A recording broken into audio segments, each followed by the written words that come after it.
So I finally got around to playing Limbo. Yeah, I know, where have I been? And it was brilliant. One of the special moments when playing video games is when you happen to stumble upon the digital ancestor of a game you already love and adore. Animal Well is that game for me. It was one of my favourite titles from last year, a remarkable, revelatory debut from Billy Basso that felt so wholly unlike anything I'd ever played before. But that was just because I hadn't played Limbo before. This iconic, legendary title from Playdead shares many similarities with its more recent cousin. You play an unnamed, voiceless protagonist taking a pilgrimage through a strange and confusing land where everything seems to want to kill you. You solve environmental puzzles that feel intrinsically rooted to your surroundings, and its story may seem non-existent, but you're just not looking hard enough. You'll find it in startling, rich detail in the world's many grooves. And most of all, both titles present a game that feels less like a game and more like an experience, one where an unmatched atmosphere and vibe is its biggest selling point. Limbo is a game that did all of what Animal Well did so brilliantly over a decade before the fact. And this made it obvious very early on that I was going to fall as helplessly in love with this game as I did with that. So, on the 15th anniversary of this all-time classic, so pivotal in legitimising indie offerings moving forward, it's time to ask, how does it play today? Limbo is a game utterly drenched in mystique, loneliness, and a primal fear of the things that go bump in the night. This was a much darker adventure than I expected, with some grim and grisly moments in the many gory depictions of you meeting your end. The world, constantly framed in this intrusive, grainy vignette, gives a feeling of playing a silent film. Imagine Eraserhead if it was directed by Tim Burton, produced by Pixar, and came with zero creative constraints. Limbo's overwhelming isolation comes from, among many other things, its minimal soundscape. Waves softly breaking in the distance, the echo of your footsteps terrifying in their enormity.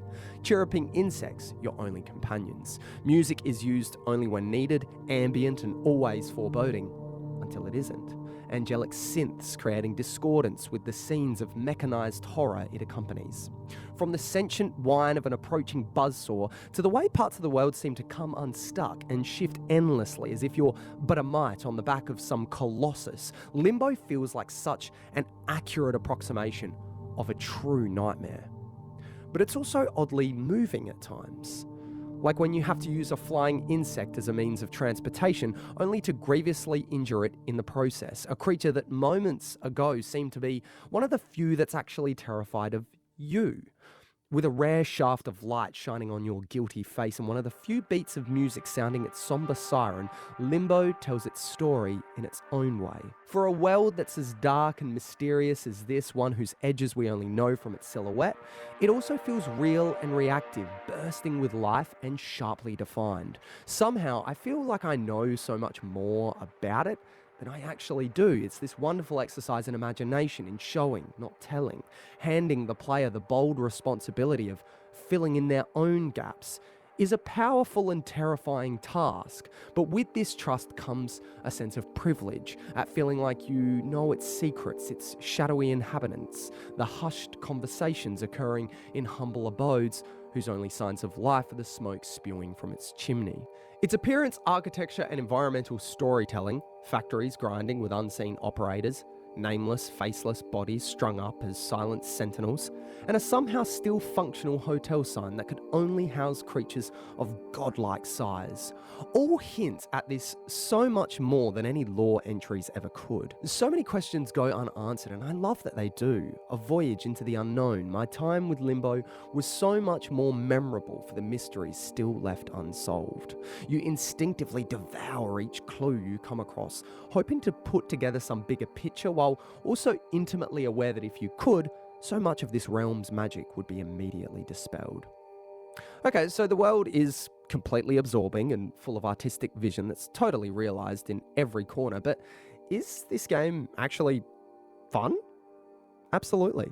You enter a dark bramble where the very air itself seems to protest your presence. Everything here wants you dead. And some of the more gleeful moments are in finding out the new, seemingly innocuous ways you should always be fearing it. There are moments of unpredictable and inevitable failure that seem baked into the experience, as if enduring them is a simply unavoidable feature of the game. Puzzles are clever, stimulating, physics-based challenges, realistic and grounded. There's nothing too flashy here, but it all just works in a very reliable, satisfying way. The decision to champion physics as such a core mechanic is a really wise one, because physics is kind of the one great equalizer among developers. With the sophisticated engines we have now, pretty much anyone has access to the same calculations that create such precise movement as any of the big boys do, and are able to forge such realistic worlds from that fire. Limbo is another great example of a developer realizing their limitations and finding creative solutions to them, building an experience around a tool that's so readily available to them.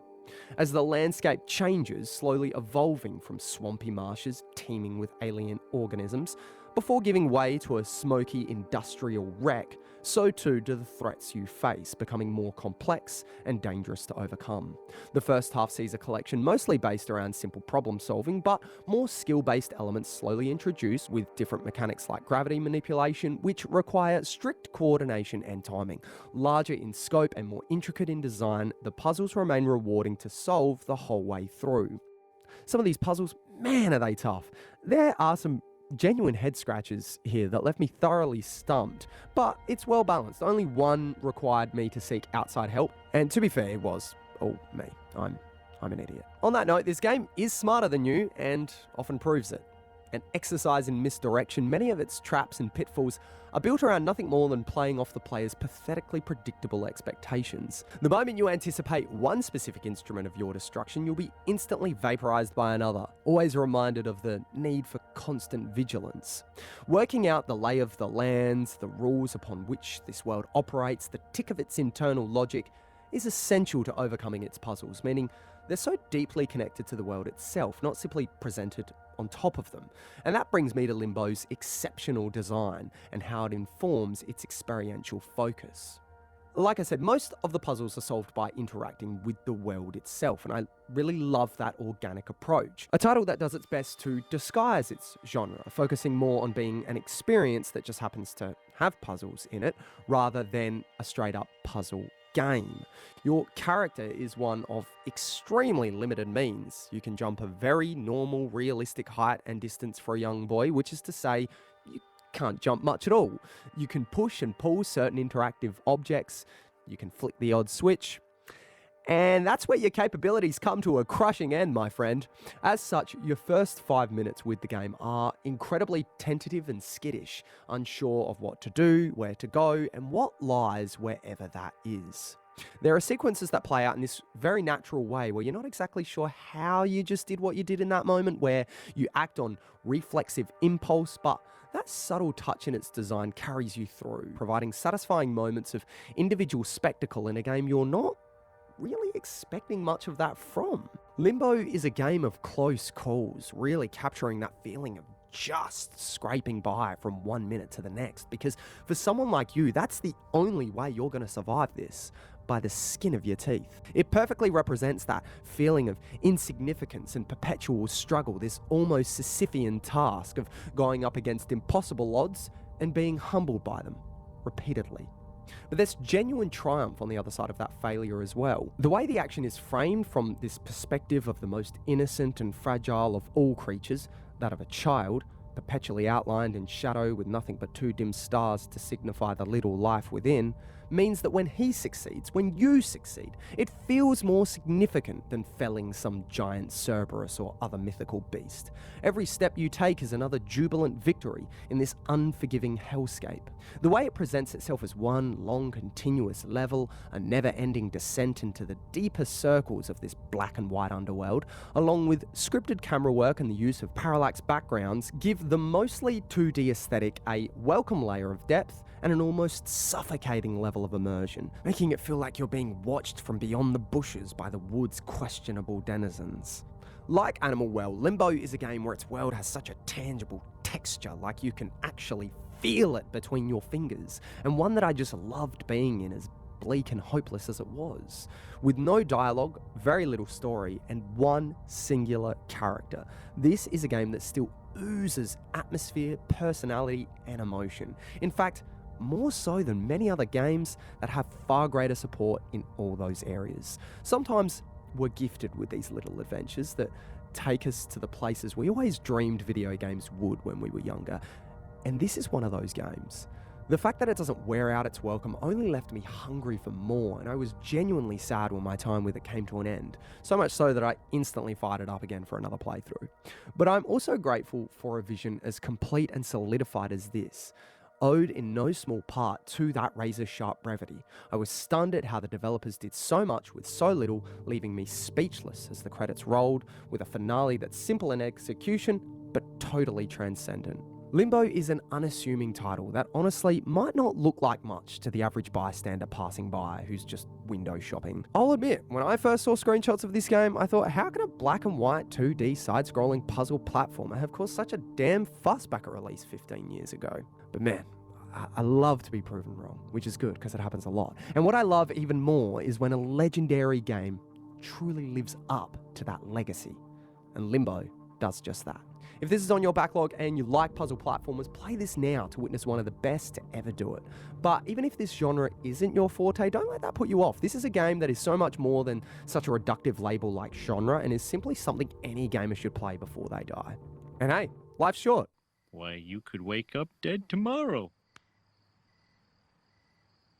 Well, good night. So don't take your time getting around to this one, but if you're new here, that's kind of what we do. At The Patient Gamer, we only review old games to help you decide whether to get them off that backlog, or leave them on the pile of shame indefinitely, by letting you know how they play today. If you've got a game for me to go back to, let us know in the comments, but if you like this video, I don't know, maybe consider giving it a like, and if you want to see more content like this, maybe subscribe, so you know the moment a Patient review goes live. Up next, we're going to go back to Metal Gear Solid 3. Yeah, this is the big one. Feels insane to even say that. Yes, I've never played this game. It's crazy. I'm crazy. I'm very excited. I'm going to give you my fresh thoughts on what it means to play Hideo Kojima's groundbreaking masterpiece in 2025 ahead of the Delta remake in a month. Hit that bell if you want to know when it's up. Otherwise, I'll see you then. Thanks so much for watching, and be patient.